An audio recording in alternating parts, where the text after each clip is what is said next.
రాజ్యాంగ పరంగా కాకుండా చట్ట వ్యతిరేక కార్యక్రమాలు ఏవి కూడా సస్టైన్ కావు.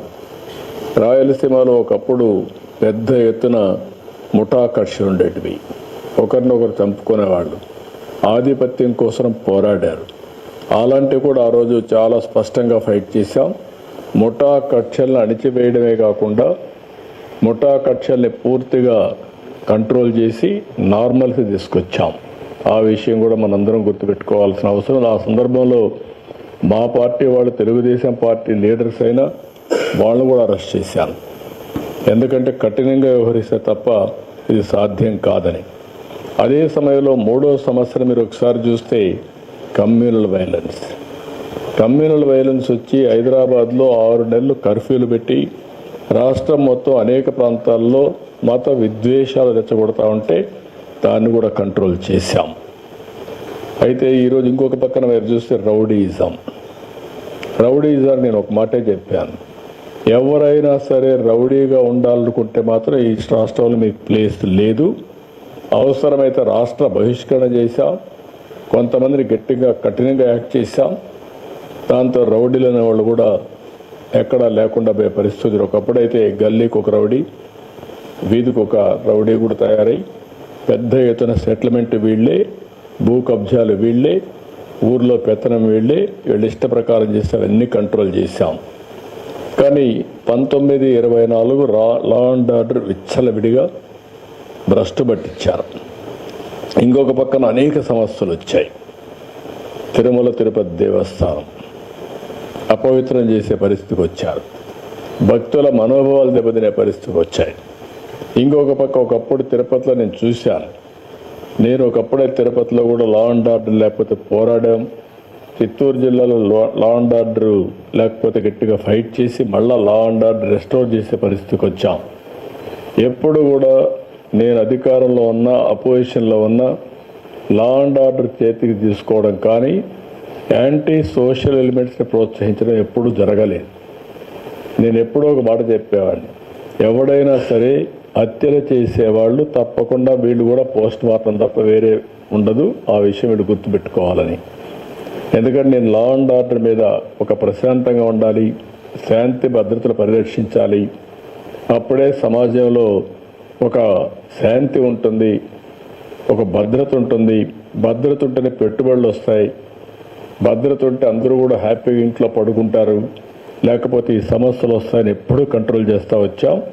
దానివల్ల చాలా వరకు కంట్రోల్ అయింది. ఈ 5 సంవత్సరాలు చేసినటువంటి ఇష్టానుసారంగా కార్యక్రమాలు ఇంకా అందరిలో డిస్టర్బెన్స్ ఉంది. ప్రజల్లో డిస్టర్బెన్స్ ఉంది, పార్టీల్లో డిస్టర్బెన్స్ ఉంది. ఇంకా చేసిన వాళ్ళు కూడా ఇంకా చెల్లుబాటు అవుతా ఇదే రౌడీజం చేస్తామని కూడా ఆలోచిస్తున్నారు. అది కూడా మనం ఒకసారి గుర్తుపెట్టుకోవాల్సిన అవసరం ఉంది. నేను ఒకటే ప్రతి ఒక్కరికి విజ్ఞప్తి చేస్తున్నా, ప్రజాస్వామ్యం లిమిటేషన్లో పనిచేస్తే ఎవరన్నా వాళ్ళ విధానాలు చెప్పాలని చెప్పుకోవచ్చు, కానీ విధానాల పేరుతో రౌడీజం చేస్తాం, ఇష్టానుసారంగా లా అండ్ ఆర్డర్ మా చేతి తీసుకుంటాం, మీరు ఏం చేస్తారంటే మాత్రం ఎట్టి పరిస్థితులు ఉపేక్షించాం. అది ప్రజాస్వామ్య విలువలు కాదు. ఆ విషయం గుర్తుపెట్టుకోవాల్సిన అవసరం ఉంది. లా అండ్ ఆర్డర్లో మనం ఒకసారి చూస్తే రోడ్స్ అని బ్లాక్ చేయడం, ఎక్కడికక్కడ స్తంభింపజేయడం, లేకుంటే ఈ మధ్య మనం చూస్తున్న రఫా ఏంటో నాకు అర్థం కాలేదు. రఫాలు ఆడిస్తానని ఇంకొక పక్క నేను చూస్తున్నాను కొన్ని దిక్కల్లో ఒక పోస్టర్ పెట్టి ఆ పోస్టర్లో జన్మదినం జరుపుకోవచ్చు, మనసుల్లో ఉండి రావాలి, జరుపుకుంటే నాకేం అబ్జెక్షన్ లేదు. అదే సమయంలో ఆ ఫ్లెక్సీ దగ్గర నిషేధమైనటువంటి జంతు బలి చేసి ఆ జంతువును పైకి తీసి బ్లడ్ చల్లడం అంటే సమాజాన్ని భయభ్రాంతులు చేయాలనుకుంటున్నారు. ఆ రోజు కూడా మీరు పోలీసు వ్యవస్థ గుర్తుపెట్టుకోవాల్సింది, ఏదైతే వివేకానంద రెడ్డి గారిని చంపినప్పుడు బయట ప్రపంచాన్ని నమ్మించారు హార్ట్ అటాక్ అని. అందరం నమ్మాం. నమ్మితే 2 రోజులకు నెక్స్ట్ ఈవినింగ్ నెక్స్ట్ మార్నింగ్కి రివర్స్ చేశారు. అంటే ఒక నేరస్తులు నేరాలు చేసి ఆ నేరాలు వేరే వాళ్ళపై నేయడమే కాకుండా ఓసారి దానికి ఎల్బీ కూడా క్రియేట్ చేసుకుంటారు. వీళ్ళు నేరాలు చేస్తారు, అప్పుడు ఎక్కడో ఒక విఐపి దగ్గర ఉంటాడు. అంటే నేరం జరిగినప్పుడు వీటి మీద కేసు పెట్టనీయకుండా చేసే తప్పుడు పనులు ఇవన్నీ.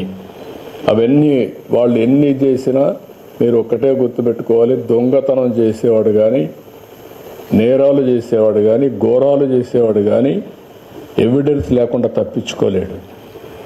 వాడు మనకంటే ఇంటెలిజెంట్ అయితే వాడు చేసి తప్పించుకుంటాడు. వాడికంటే మనం ఇంటెలిజెంట్ అయితే అక్కడనే పట్టుకొని ఇనిషియల్ స్టేజ్లోనే అరికట్టే పరిస్థితి వస్తుంది. ఇది నేను ఇప్పుడు చెప్పడం కాదు, పోలీసులకి డీజీపీ గారు కూడా చాలాసార్లు మాట్లాడుతున్నాం. ఆ విషయం మనం ఇటీవల కాలంలో 3-4 ఇన్సిడెంట్లు జరిగాయి. బంగారుపల్లిలో ఒక ఇన్సిడెంట్ జరిగింది.